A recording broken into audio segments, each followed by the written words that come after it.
Good afternoon. Sean here, Mountains Garage. It's already Wednesday, and I've been a bad boy and I haven't shot a video yet this week. I try to do one Monday or Tuesday and then on the weekend. That's a comfortable schedule for me, but sometimes life, projects, and other things get in the way. I received lots of great ideas for videos. Lately there's been a lot of questions about the front stator bushing on the pump and all that entails. It's kind of mysterious. If you look for answers online or in books, you'll get the answer, the same answers I'm going to give you. I'm just going to try to package it in a way that's potentially easier to understand, and how we got to the point of potentially not needing a part that was originally on the transmission. Now, in a Turbo 400 built for racing, you do leave a lot of parts out. I think that's one of the cool features of it. You just don't need all that stuff. But in this case, you can take it or leave it. So let's go over some details and I'll try to make sense of it. It seems like a really simple subject, but every time I go to start talking to the camera, it gets complicated. So I'm going to give it a shot. Here we go. Let's start simple. This is a Turbo 400 front pump. This is a stator tube, which does not rotate. It is fixed to the pump. The pump is bolted to the case. This does not rotate. That's the forward bushing, or the front stator bushing. The input shaft comes up through this hole, also known as a turbine shaft, because it's connected to the turbine and the torque converter. That's the driven piece.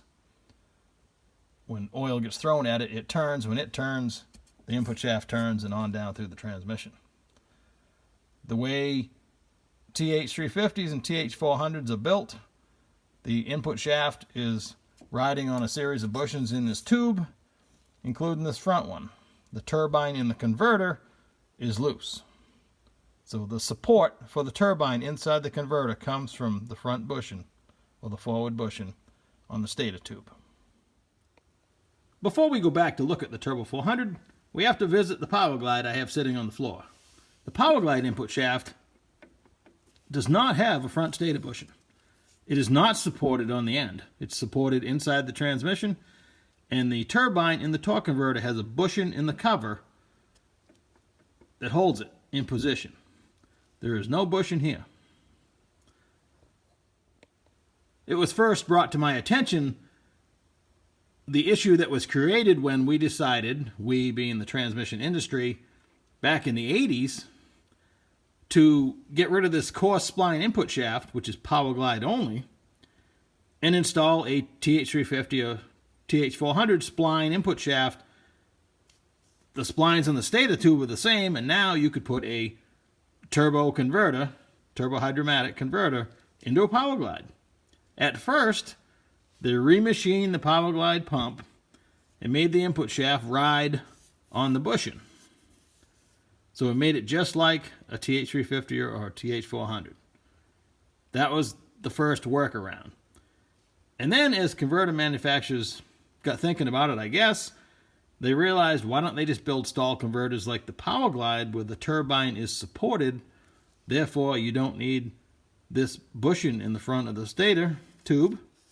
And oil returning from the converter, it comes out around the hub, around the splines. The hub of the converter is into the pump, so it flows around here under pressure into the torque converter. It returns through the hole in the input shaft. Or, in this case, it can also go straight through the stator tube. There's no restriction of a bushing. Let's start over at this case. This is your filter suction hole. Your filter lies in the bottom of the pan. There's a plastic tube, a metal tube connected to the case with a couple of O-rings. This is the suction for the pump here. Obviously the pump is mounted right here. This is the same suction port. It goes into the pump gears in the crescent and comes out under pressure over here. And it's being fed through the pressure regulator valve, which is right here. As the pressure regulator builds up pressure, it uncovers this hole right here. This is your converter charge pressure. This hole, and I'll spin it around so you can see it, is the one we restrict. The front cover of the pump actually blocks this off. It's flat right here, which is actually a horrible angle. It has to, pressurized oil has to come out of there, turn and go back in here, but it doesn't seem to bother flow or anything, because this is literally, I'll show you on the front half of the pump, this is flat. Just blocks it right off. So this is the hole we restrict for converter charge pressure. It's connected right here. So pressurized oil is going to go out around here, down through this. If you're looking at the torque converter, that is stuck in the pump, driving the pump. Oil's coming around here and into the torque converter. And it does all its magic in there. When the converter gets full, because this continues to pump pressure all the time, oil has to return. And in this case, there's a bushing here. I'll show you in a second. You just saw one on the other pump I showed you. So forcing it past the bushing and the machine surface of the input shaft, yes, some oil goes through there, but most of it has to go through the input shaft. And there's a set of holes above the bushing and below the bushing. But it gets returned from the converter, goes down through the inside of the tube. There's a passage connected all the way to this tube right here. And this is your bottom cooler line port under pressure. So your converter charge pressure becomes, after it does its work in the converter, and it's probably at its hottest point, is going directly to the cooler. It goes out to the cooler and back, goes back on this one, and back to the lubrication circuit, the sump, and on to get repumped, and it all happens again. So the fact that your converter charge pressure goes immediately to your cooler, remember that when we talk about dump valves, okay? Before the video is over, we're gonna talk about what dump valves are and what they do, but they're tied into this circuit.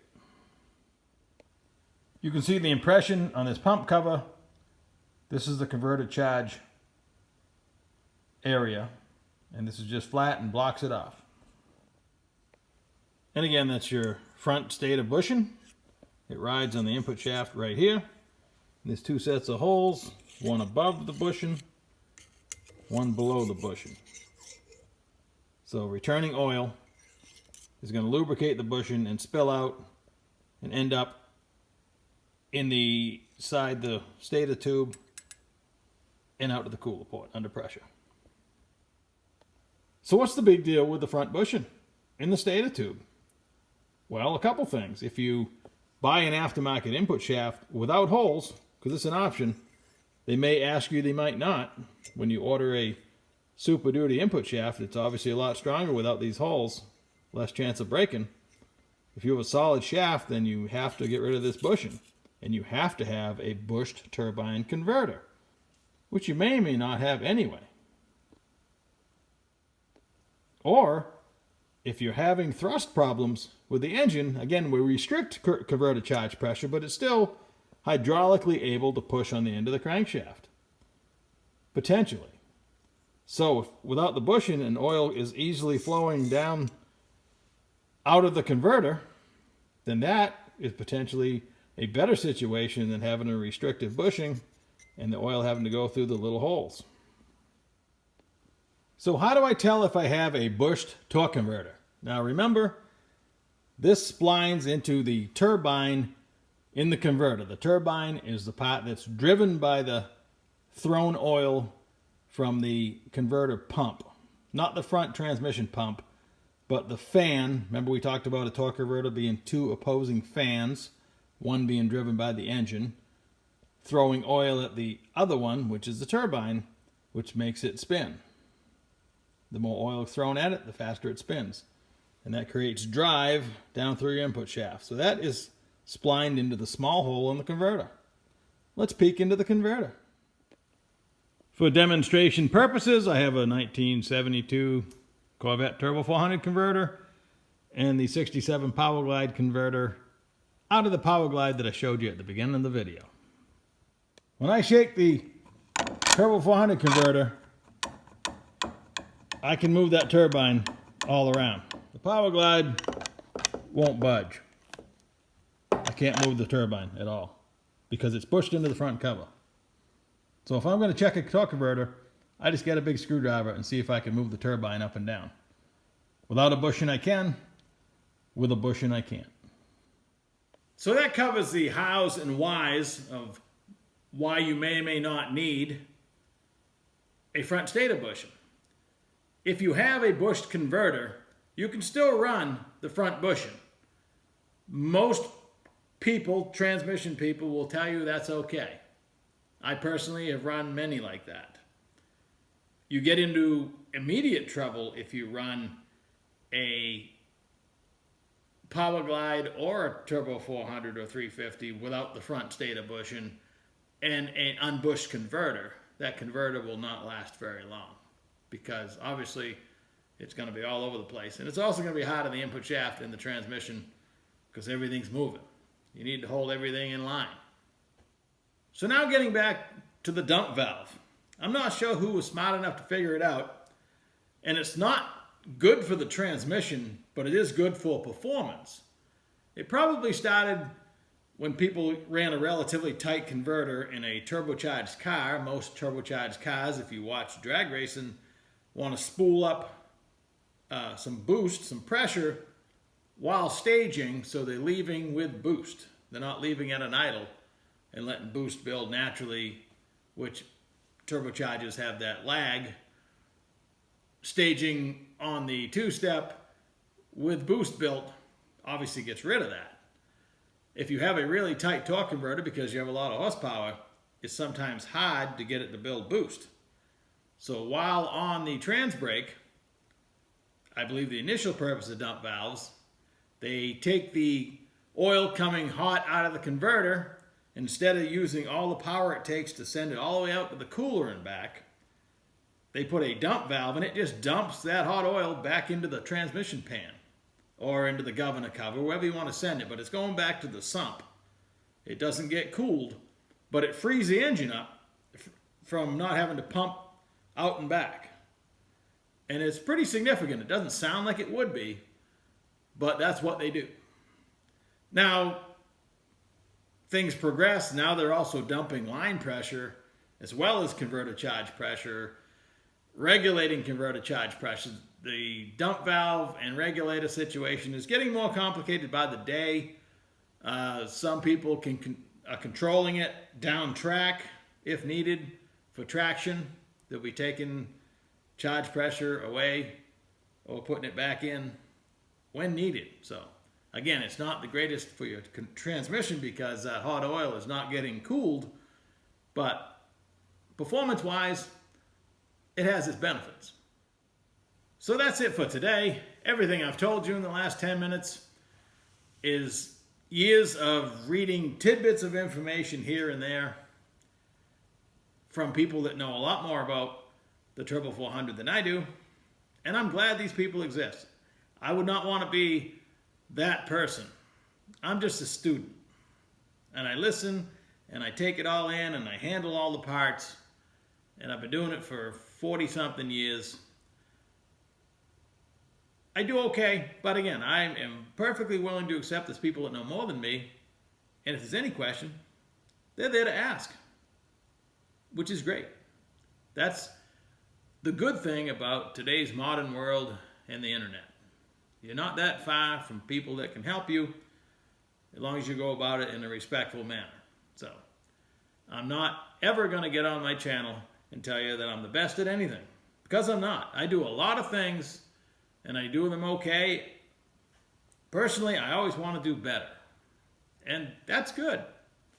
If I thought anybody, not just me, anybody that thinks they're all that and the best at anything are probably going to be unwatchable. So I'm just an average guy who's picked up a lot of information, and I'm just trying to share it in a way that makes sense.